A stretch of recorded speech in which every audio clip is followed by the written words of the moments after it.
Good evening, ma'am. Good evening, ma'am. Good evening, ma'am.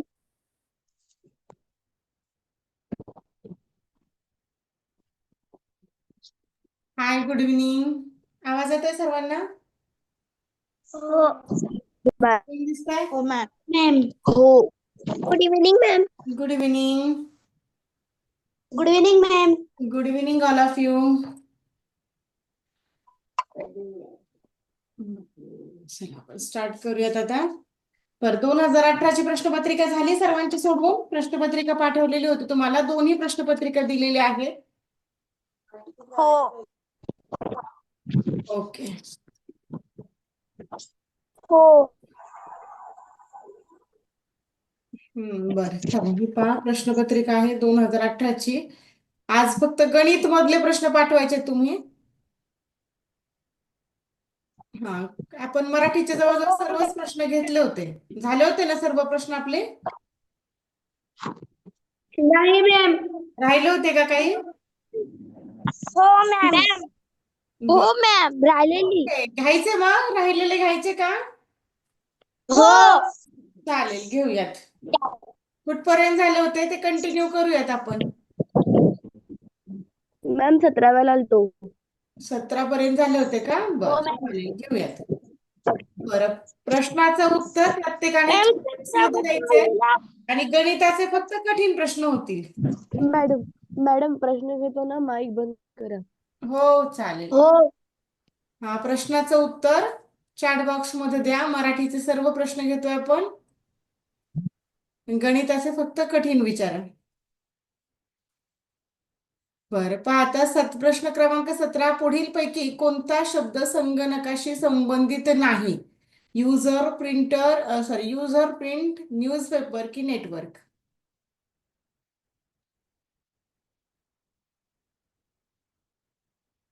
चला, प्रश्नाचं उत्तर येऊ द्या.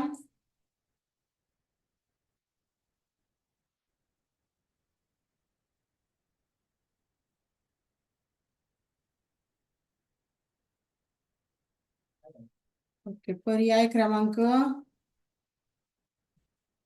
17चं 3 म्हणणं आहे. ओके, न्यूजपेपर बरोबर आहे. हा, न्यूजपेपर हे काही संगणकाशी संबंधित नाही. पुढचा प्रश्न आहे प्रश्न क्रमांक 18. गटात न बसणारा शब्द ओळखा. तुरग, अश्व, वारू आणि कुंजर. मला वाटतं हा पण झाला होता बहुतेक आपला प्रश्न.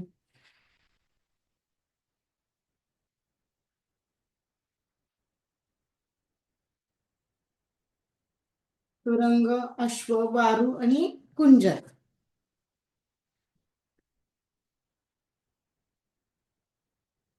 पर्याय क्रमांक 1, 18चं 1 नीट पहा.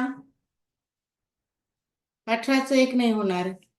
तुरग, अश्व आणि वारू ही घोड्याला नाव आहेत. कुंजर म्हणजे हत्ती. कुंजर हत्तीला म्हटलं जातं. इतर घोड्याची समानार्थी नावं आहेत.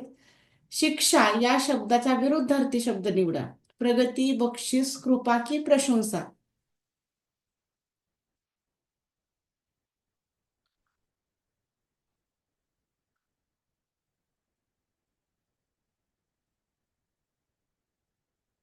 एकोणीसचं 2 होईल. शिक्षाच्या विरुद्ध होईल बक्षीस. प्रश्न क्रमांक 20. खालीलपैकी अलंकारिक शब्द व त्याचा अर्थ असलेली अयोग्य म्हणजे चुकीची जोडी शोधायची आहे. सूर्यवंशी, लवकर झोपेतून उठणारा. लंकेची पार्वती, अंगावर दागिने नसलेली स्त्री. आतल्या गाठीचा म्हणजे सगळं मनात ठेवणारा. सांगकाम्या म्हणजे स्वतःच्या मनाने काहीही न करणारा.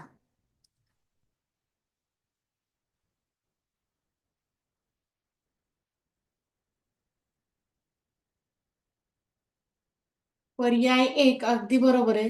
सूर्यवंशी म्हणजे झोपेतून लवकर न उठणारा असतो, पण इथे उठणारा दिलं, हे चुकलं. पुढचा प्रश्न क्रमांक 21. 2 नद्या एकत्र मिळण्याची जागा यासाठी योग्य शब्द पर्यायामधून निवडा. उगम, निगम, संगम की दुर्गम?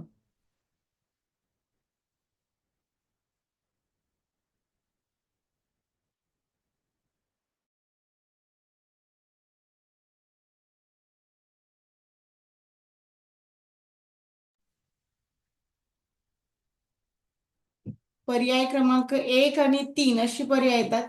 संगम म्हटलं जातं. दोन नद्या एकत्र मिळण्याची जागा म्हणजे संगम.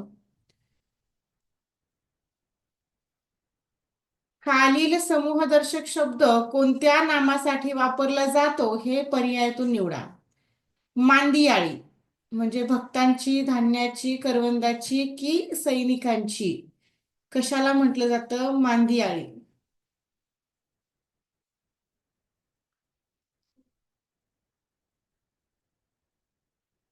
अगदी बरोबर आहे. 22-1. अनेक भक्त एकत्र आल्यानंतर त्याला म्हटलं जातं मांदियाळी, भक्तांची.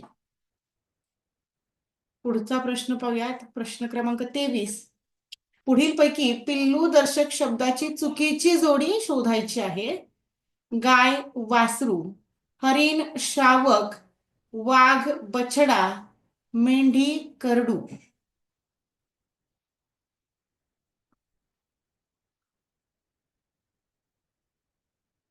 Very good. पर्याय 4 स्वराज, वृंदा, कोमल, आराध्या सर्वांचं उत्तर येते.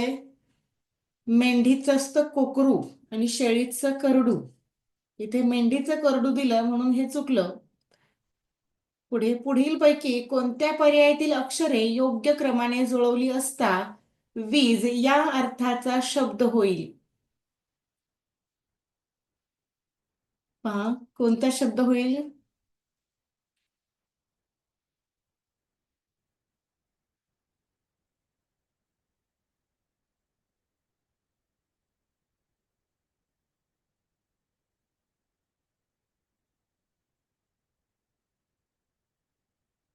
चोवीसचं 2. अगदी बरोबर आहे. सौदामिनी हा शब्द तयार होतो. सौदामिनी म्हणजेच वीज, चपला या अर्थाने हा शब्द असतो. माझ्या भावाला कारल्याचा भाव जास्त वाटला. या वाक्यातील अधोरेखित शब्दाचा योग्य पर्याय यामधून ओळखायचा आहे. भाव भाव म्हणजे इथे नेमकं काय म्हणून आलेलं आहे? भाव, अंदाज, दर की हिशेब?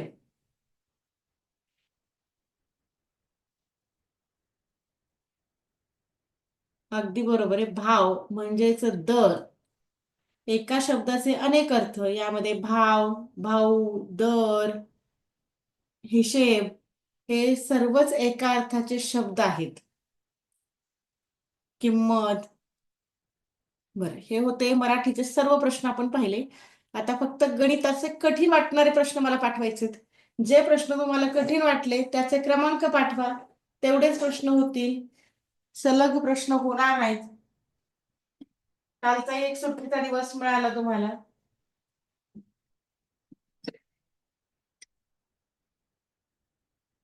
काल आपण सुट्टी घेतली.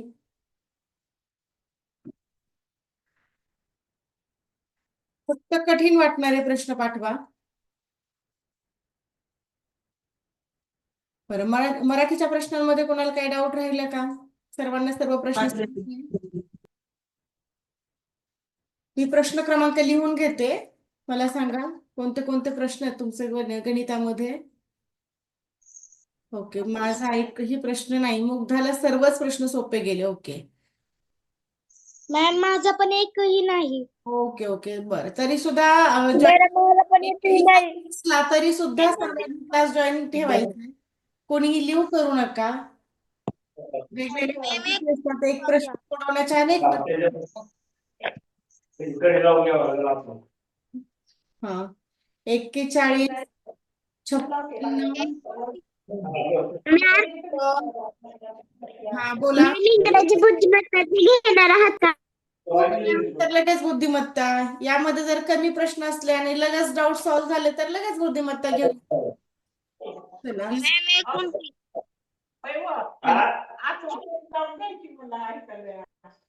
ती म्हणते कुलूप लावायची बाहेरून.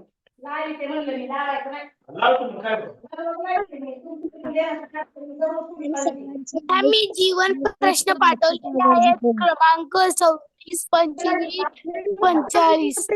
69 सर्वांचे 73 माईक म्यूट करा. आलेत माझ्याकडे काही प्रश्न आलेत पहा. सर्वांचे माईक म्यूट करा. 27, 28, 26. सर्वांचे हे प्रश्न आलेत ना माझ्याकडे, ते प्रश्न घेतलेत मी. तुम्ही प्रश्न क्रमांक पाठवा. चॅट बॉक्स मध्ये क्रमांक पाठवा फक्त. हॅलो, हा बोल.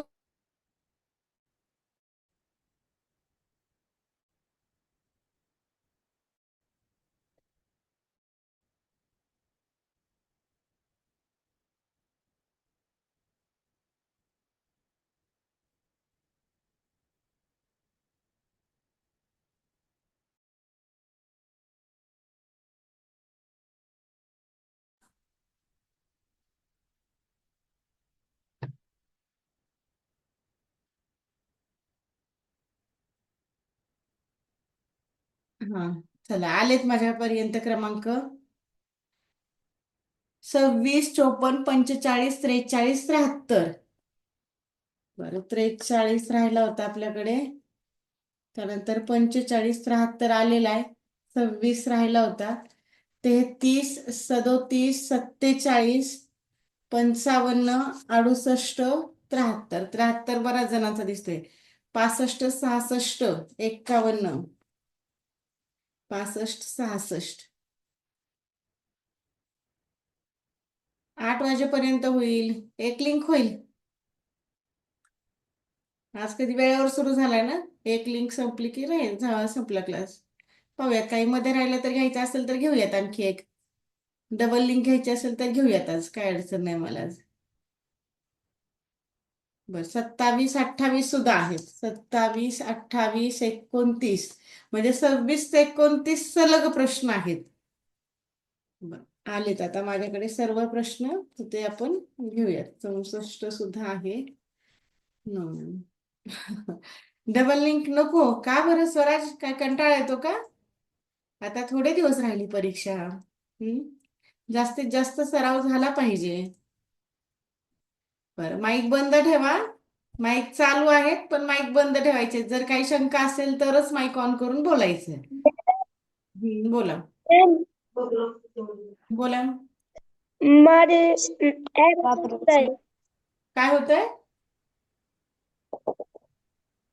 माझे पण आहे. ॲबॅकसचा क्लास पण आहे का? ॲबॅकसचा क्लास कुठे रोज असतो? हो, ॲबॅकसचा क्लास रोज नसतो, ऑनलाईन. ऑनलाईन असतो का? मॅम इंग्रजी विषय मॅडम आमचा असतो. पण हा, अरे ऑनलाईन असला ना थोडासा पोस्टपोन करतात ना, त्यांना सांगायचं माझा क्लास आहे मॅम घ्या. हा बोला. इंग्रजी विषय नसतात. असतात ना, कशामध्ये इंग्लिश विषय नसतो? आपल्याकडे असतो की इंग्लिश विषय, होतो की.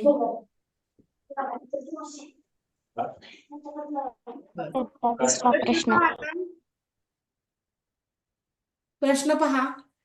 3,38,000 अधिक 325 अधिक 500. बरं, आता इथे आपल्याला फक्त बेरीज करायची. आता हे तुम्हाला समजलं असं. 3,38,000 कसे लिहायचे? 3,38,000 म्हणजे 38,500, 38,500. हे झाले 350, 3,38,000. आता पाऊणशे, पाऊणशे नुसता शे म्हटलं इथं 75. 250 म्हटलं की 175. 350 म्हटलं की 275. 450 म्हटलं की 375. 4 म्हटलं की 3, 2 म्हटलं की 1. हे लक्षात ठेवायचं आहे. तर मागचा एक आकडा दिसतो पण आपण पुढचा नंबर बोलत असतो. जसं की 175ला काय म्हणलो आपण? 250. 275 म्हटलं की 350. याच्यामध्ये 3 कुठेच नाही पण याला 350 म्हणायचं यानुसार. आणि इथे यांची बेरीज करायची. काहीच कठीण नाहीये. करा ऍडिशन. हा, आता 5 आणि 5 10, हातचा आलेला 1, 7 2 9, हातचा आलेला 1, 5 आणि 3 8, हातचा आलेला 1, हा झाला 9, इकडे 8 आणि इकडे 3, 38,900. पर्याय क्रमांक 1 हे या प्रश्नाचं योग्य उत्तर मिळालं. या प्रकारे प्रश्न सोडवायचा होता. अतिशय सोपा प्रश्न होता. एवढे सोपे प्रश्न नका चुकवत जाऊ. पुढचा प्रश्न पहा. संख्या मालिकेतील क्रम ओळखून प्रश्नचिन्हाच्या जागी येणारी संख्या शोधा व तिचे वाचन दर्शवणारा पर्याय निवडा. बरं, तर 7, 17, 805. त्यानंतर पुन्हा प्रश्नचिन्ह आहे. 7, 17. अरे हे आहे पाहिजे तर संख्या आहे. आपण ह्याच्यानुसारच वाचतोय. पूर्ण आहे अशी वाचायची याला. इथे खाली दिलेत ना पर्याय. पण ह्याच्यासारखंच झाला तो आपला बुद्धिमत्तेसारखा. 4,17,805. आता पुढे प्रश्नचिन्ह आहे 4,17,797 आणि 4,17,793. म्हणजे आता अशी संख्या आपल्याला शोधायची आहे की 4,17,805 आणि यांच्यामधला फरक पाहायचा आहे. एक प्रकारचा फरक म्हणजे आता लहान लहान होत गेली का मोठी मोठी होत गेली हे पाहायचंय.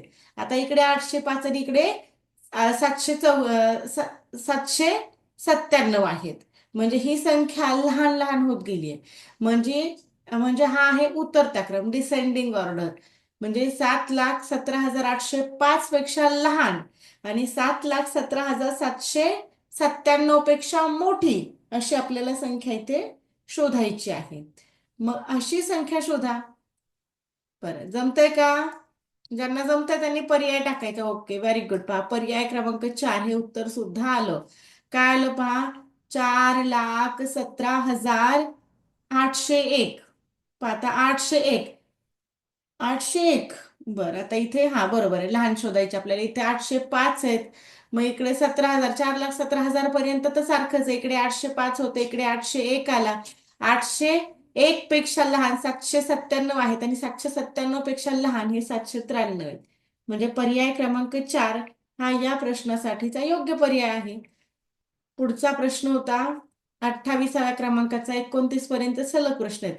एका संख्येचा तिसरा भाग 33 आहे तर ती संख्या कोणती?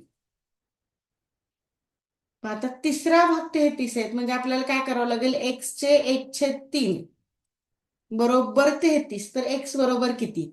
मग x आणि 1 चा गुणाकार, x छेदामध्ये 3 आला बरोबर 33 झाले. म्हणजे x बरोबर 33 हा भागाकारातल्या 3 गुणाकारामध्ये जाईल आणि 3 होईल. x बरोबर झाले 33 त्रिक 99 म्हणजे ती संख्या झाली 99. आता 99चा तिसरा भाग 33 होतो का? कसा क्रॉस चेक करणार? मग इथे 99च्या छेदामध्ये 3 ठेवला की उत्तर 33 आलं की आपलं प्रश्नाचं हे उत्तर मिळालं. आता भागिले 3 केलं की उत्तर 33 मिळतच. जसं की 3 एक 3, सॉरी 3 त्रिक 9 आणि 3 त्रिक 9 उत्तर 33 मिळालं. पर्याय क्रमांक 1 हे या प्रश्नाचं योग्य उत्तर आहे. आता पुढचा प्रश्न, प्रश्न क्रमांक 29. इथपर्यंतचे सलग प्रश्न होते. 2 समांतर रेषा परस्परांना कधीही छेदत नाहीत हे लक्षात ठेवायचं. समांतर रेषा कधीच छेदत नसतात. आपण पॅरलल लाईन म्हणतो की नाही, त्या कितीही वाढवल्या तरी त्या सरळ सरळ जातात. जशा की आपल्या वही मधल्या रेषा असतात, नोटबुक मधल्या ज्या लाईन आहेत की नाही, त्या कितीही वाढवल्या तुम्ही दोन्ही साईडने, अगदी अनंतापर्यंत वाढवल्या तरी त्या एकमेकींना कधीच चिकटणार नाहीत. पण इंटरसेक्टिंग लाईन म्हणतो आपण, ज्या छेदिक असतात, अशा जर कधी तिरक्या आल्या, एक इकडे आहे आणि एक इकडे आहे अशी आहे, आणि यांना विचारलं ह्या एकमेकींना छेदणाऱ्या आहेत का, तर हो, यांना छेदिका किंवा इंटरसेक्टिंग लाईन असं म्हटलं जातं. ही जर पुढे पुढे वाढवली आणि ही जर इकडे वाढवली तर ह्या एकमेकींना इथे छेदणार आहेत.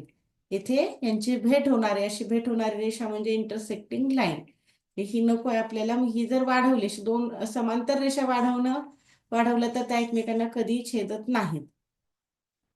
बरं, 30 नंबर तर नव्हता कोणाचा, इथपर्यंत सलग होते. आता 29 नंतर कुठला होता? जवळचा प्रश्न होता 33 नंबरचा.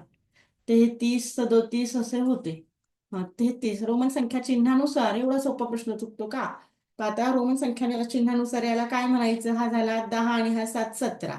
म्हणजे 17 अधिक हा IX म्हणजे हा 9 आहे. 17 अधिक 9 अधिक नाही, पुढे वजा आहे, वजा 4 अधिक C. C म्हणजे काय? 100.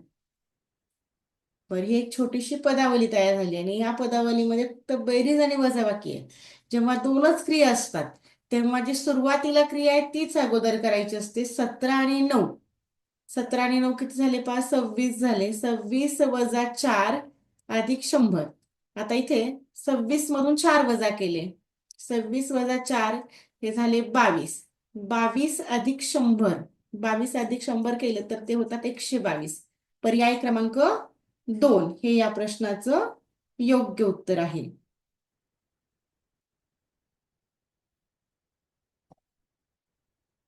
बरं, मला सांगा, प्रश्न सर्वांना समजतायत ना?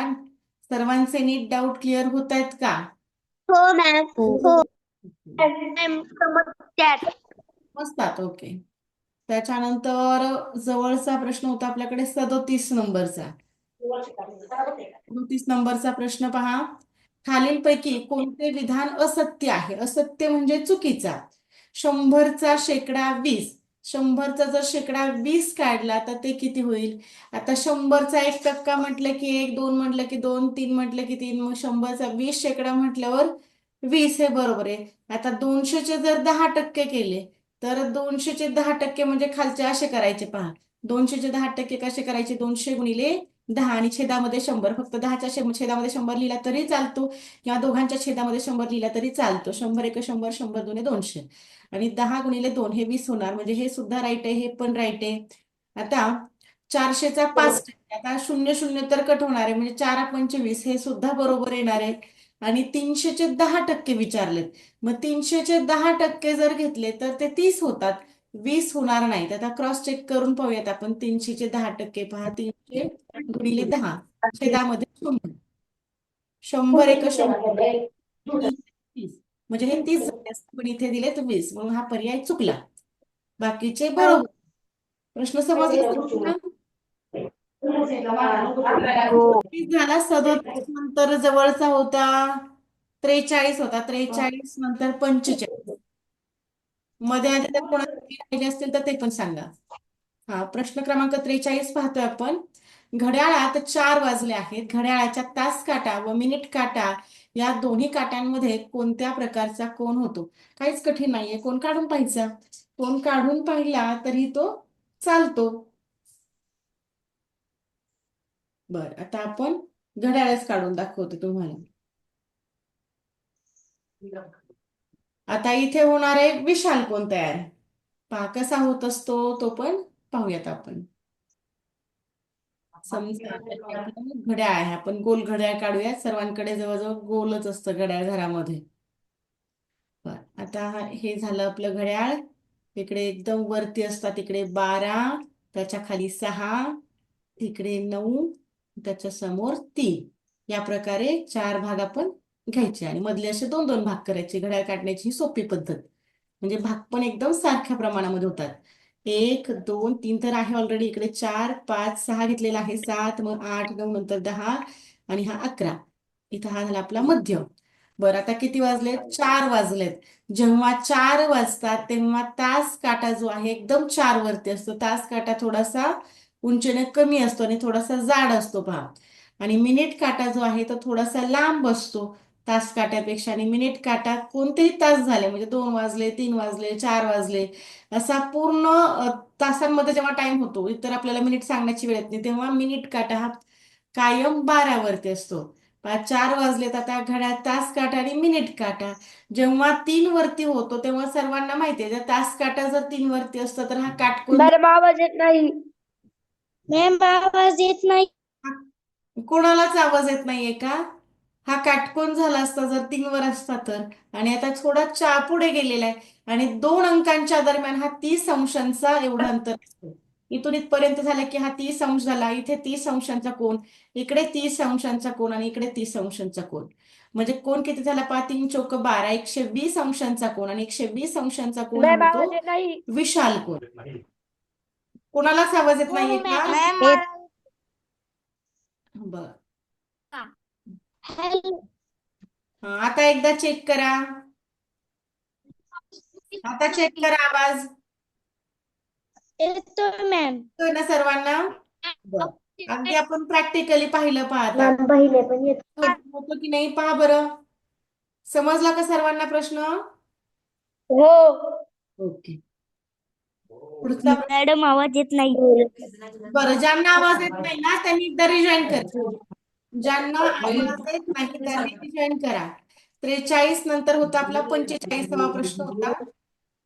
41 बाबा 41 कोणाचा तरी होता. 41 घ्यायचा राहिला. मला 6 7 प्लीज माईक बंद ठेवा. हा 5 0 5 6 7 हे अंक एकदाच वापरून जास्तीत जास्त किती 3 अंकी समसंख्या तयार होतील? बर, आता इथे एकूण जर संख्या म्हटलं असतं, जर 4 अंक दिले त्याने त्या 4 अंकांमध्ये जर एक अंक जर शून्य असेल तर अशा वेळी 18 संख्या तयार होत असतात. एकूण झाल्या 18. एकूण 18. मग यामध्ये सम पण आल्या आणि विषम पण आल्या.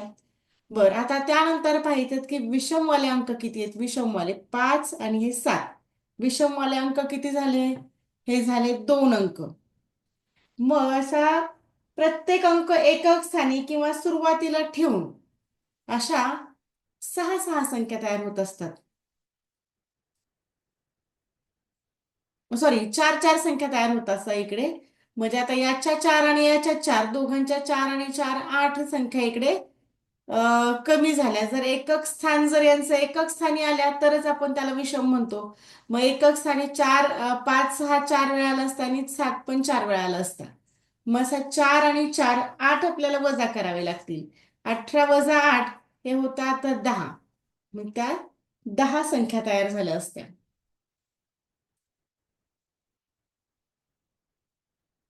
एकक स्थानी. आता इथे आणखी 6 6 संख्या तयार होतात पण विषम हवय होतं आणि विषम म्हटलं की या 4 4 घ्यायच्या. यानुसार या 10 8 कमी झाल्या.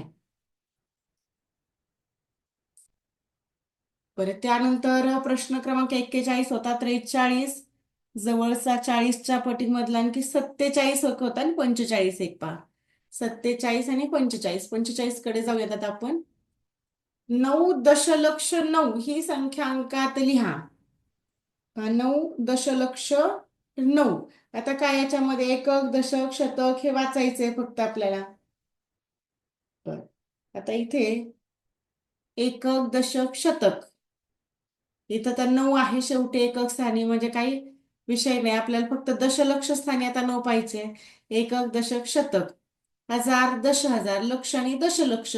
दशलक्षच्या स्थानी पण 9 आहे आणि एकक स्थानी पण 9 आहे. म्हणजे हा झाला आपला 9 सॉरी हा लक्ष म्हणजे लाख. 90 लाख 9. 9 दशलक्ष 9. पुढचा प्रश्न. ज्यांना जमतं त्यांनी उत्तर पाठवायचे. ज्यांना जमतं त्यांनी पर्यायाचं उत्तर पाठवलं तरी चालेल, मी चेक करत जाईल.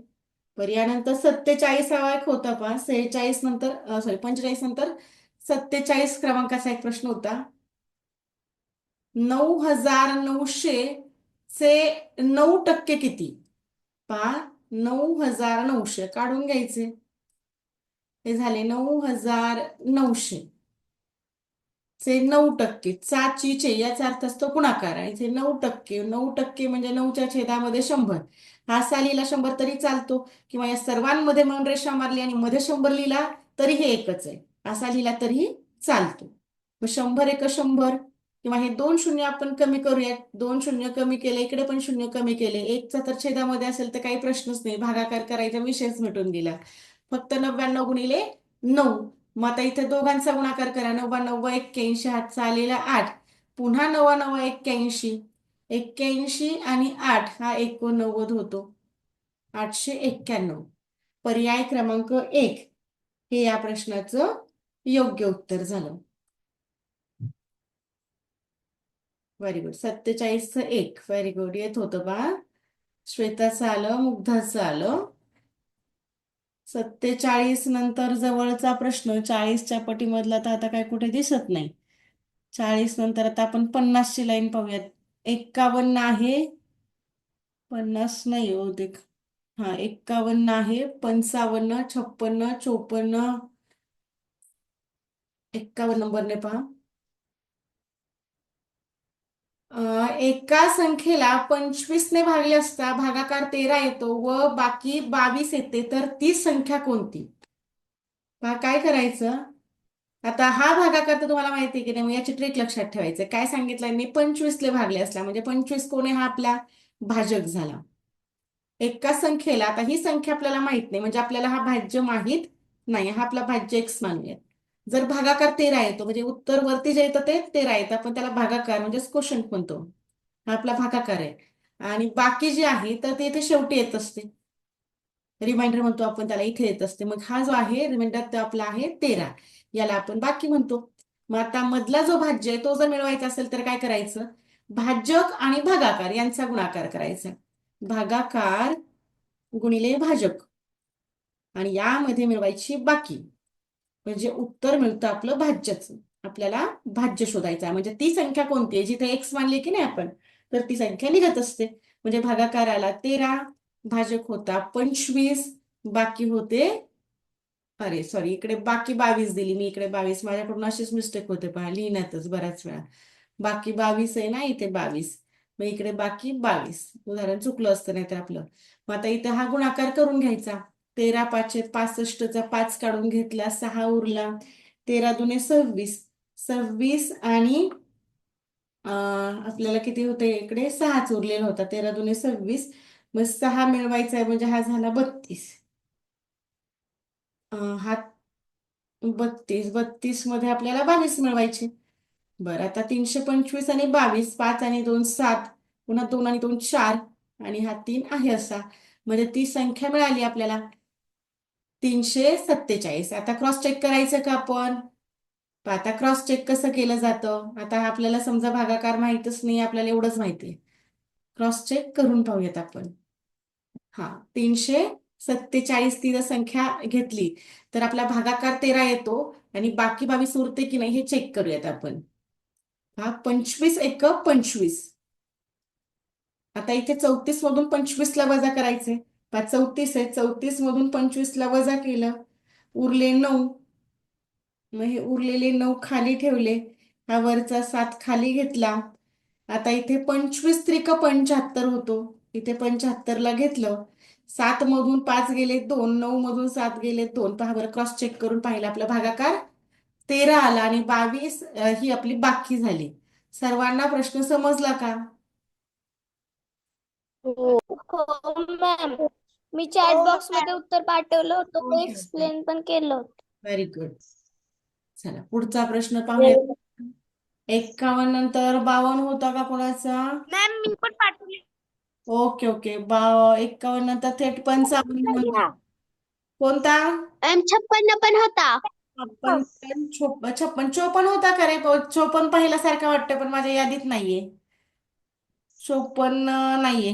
हा 55. मॅम 54 खूप सोपं आहे, ऑप्शन नंबर 3. मॅम 54 हा नाहीये. 3 ऑप्शन. मॅम 55. 46 हा मॅम 46 53 घ्या. 53. ओके 53 आहे का? मॅम 46 घ्या.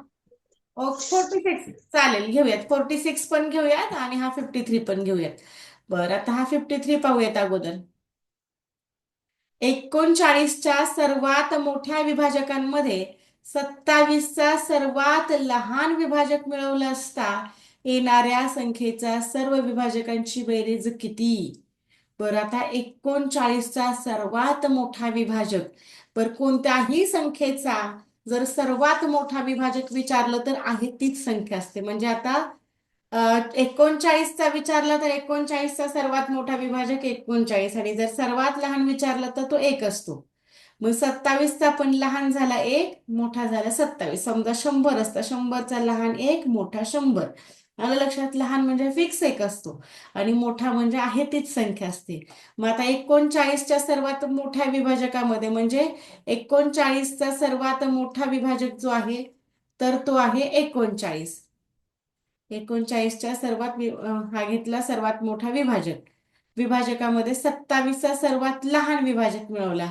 27चा लहान सर्वात लहान विभाजक कोण येतो? हा झाला 1.